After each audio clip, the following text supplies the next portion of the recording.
पिछली कड़ी में हमने चर्चा की थी कि सुल्तान जलालुद्दीन खिलजी के भतीजे अलाउद्दीन ने अपने ताऊ के प्रेम भरे व्यवहार का गलत लाभ उठाकर उसका कत्ल कर दिया तथा स्वयं को सुल्तान घोषित कर दिया।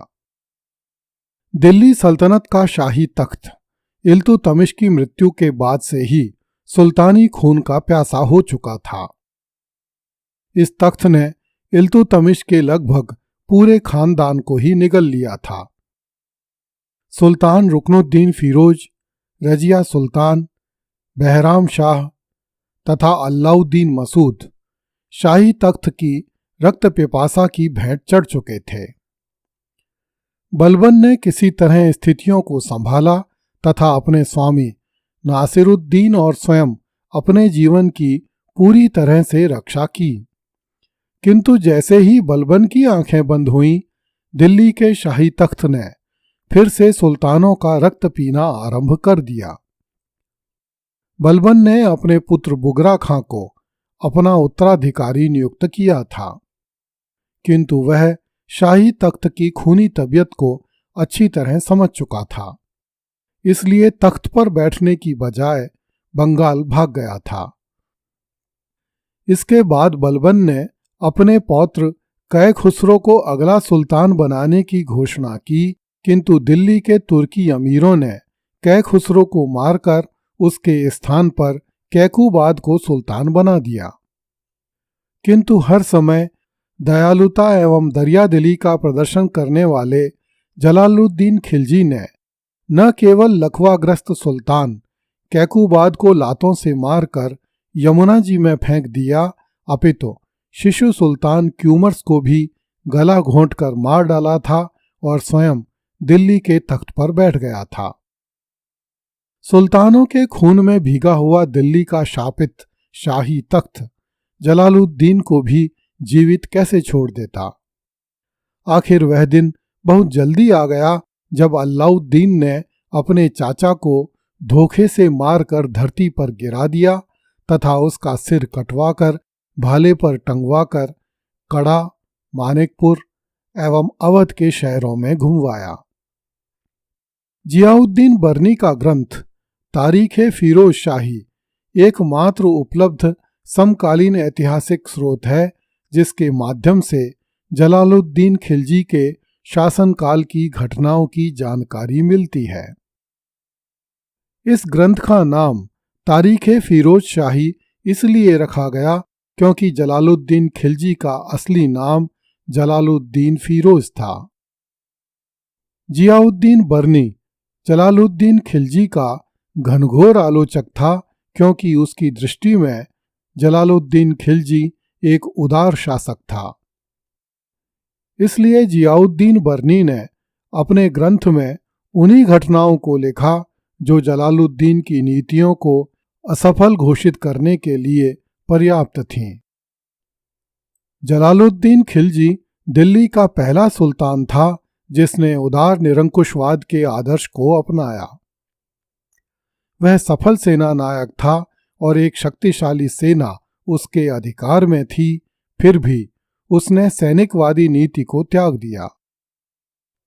इस पर भी उसने 1.5 लाख मंगोलों की सेना को परास्त करके अपनी सामरिक क्षमता का परिचय दिया था। वह अपनी उदार नीति के माध्यम से दरबार तथा राज्य के समस्त वर्गों के लोगों को संतुष्ट रखना चाहता था। उसने बलबन तथा उसके वंशजों के अनुयायी तुर्क अमीरों को महत्वपूर्ण पदों पर बने रहने दिया। उसने पूर्ववर्ती सुल्तानों के प्रति सम्मान का प्रदर्शन करते हुए बलबन के महल के चौक में घोड़े पर सवार होने से मना कर दिया। उसने सुल्तानों के पुराने सिंहासन पर बैठने से भी इसलिए मना कर दिया क्योंकि वह अनेक बार सेवक के रूप में इस सिंहासन के सम्मुख खड़ा हो चुका था। जलालुद्दीन खिलजी ने जब विद्रोही मलिक छज्जू को बेड़ियों में बंधे हुए देखा तो जलालुद्दीन खिलजी रो पड़ा। जहां एक ओर जलालुद्दीन खिलजी मुसलमानों के प्रति अत्यंत उदार था, वहीं दूसरी ओर हिंदुओं के प्रति अत्यंत अनुदार था।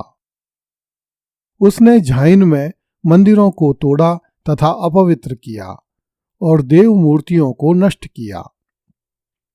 जलालुद्दीन ने रणथंभौर सहित किसी भी बड़े हिंदू शासक के विरुद्ध इसलिए कोई विशेष कार्यवाही नहीं की क्योंकि वह मुसलमान सैनिकों का रक्तपात होते हुए नहीं देखना चाहता था।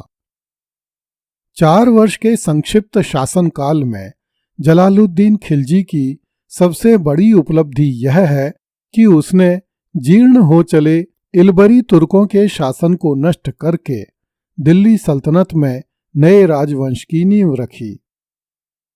उसकी दूसरी उपलब्धि यह कही जा सकती है कि उसने शासन में उदारवादी तत्वों का समावेश करके खिलजियों, तुर्कों तथा पठानों सहित विभिन्न मुस्लिम कबीलों को राहत देने का प्रयास किया।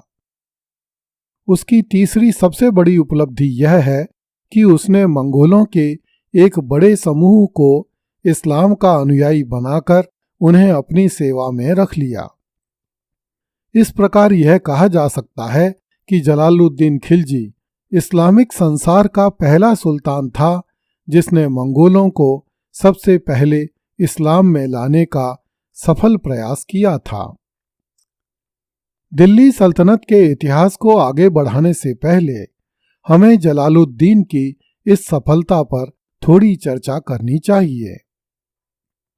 13वीं शताब्दी ईस्वी के मध्य तक मंगोल किसी भी धर्म को नहीं मानते थे तथा मुसलमानों के बड़े दुश्मन थे। इस बात का अनुमान इस तथ्य से लगाया जा सकता है कि जब चंगेज खां के पोते हलाकू ने बगदाद पर आक्रमण किया तो उसने बड़ी बर्बरता से बगदाद के मुसलमानों का संहार किया। उस हमले का आंखों देखा विवरण लिखते हुए बगदाद के लेखक अब्दुल्ला वस्साफ शिराजी ने लिखा है कि मंगोल बगदाद शहर में भूखे गधों की तरह घुस गए और जिस तरह भूखे भेड़िए भेड़ों पर हमला करते हैं वैसा करने लगे। बिस्तर और तकिए चाकुओं से फाड़ दिए गए।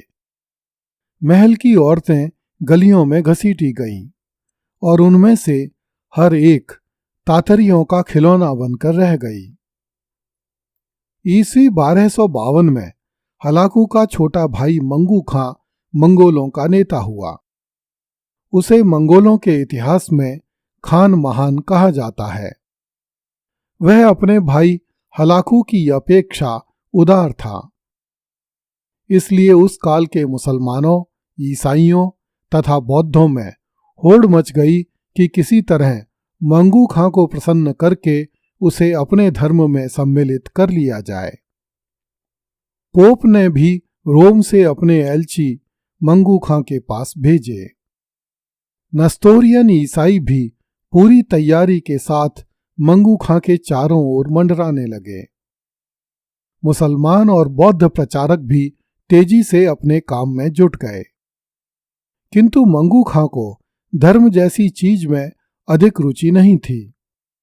फिर भी वह ईसाई बनने को तैयार हो गया। जब रोम के एलचियों ने मंगू खां को पोप तथा उसके चमत्कारों की कहानियां सुनाई तो मंगू खां भड़क गया और उसने कोई भी धर्म स्वीकार करने से मना कर दिया। जब कुछ समय बाद मंगू खां मर गया तब जो मंगोल सरदार जिस क्षेत्र में राज्य करता था उसने वहीं के लोगों का धर्म अपना लिया। चीन और मंगोलिया के मंगोल बौद्ध हो गए। रूस और हंगरी में रह रहे मंगोल ईसाई हो गए, जबकि मध्य एशिया के मंगोलों ने अब तक कोई धर्म स्वीकार नहीं किया था। ऐसी स्थिति में जलालुद्दीन खिलजी द्वारा चंगेज खां के परिवार के मंगोलों को मुसलमान बना लेना एक बड़ी उपलब्धि थी। मंगोलों को मुसलमान बनाने के उत्साह में सुल्तान जलालुद्दीन खिलजी ने अपने जीवन की सबसे बड़ी भूल मंगोलों को दिल्ली लाकर बसाने के रूप में की। कालांतर में ये मंगोल दिल्ली सल्तनत में षड्यंत्रों और कुचक्रों का केंद्र बन गए। अगली कड़ी में देखिए, अलाउद्दीन खिलजी की सास अलाउद्दीन को दिल्ली में घुसने से नहीं रोक सकी। कृपया इस चैनल को लाइक, सब्सक्राइब एवं शेयर करें। धन्यवाद।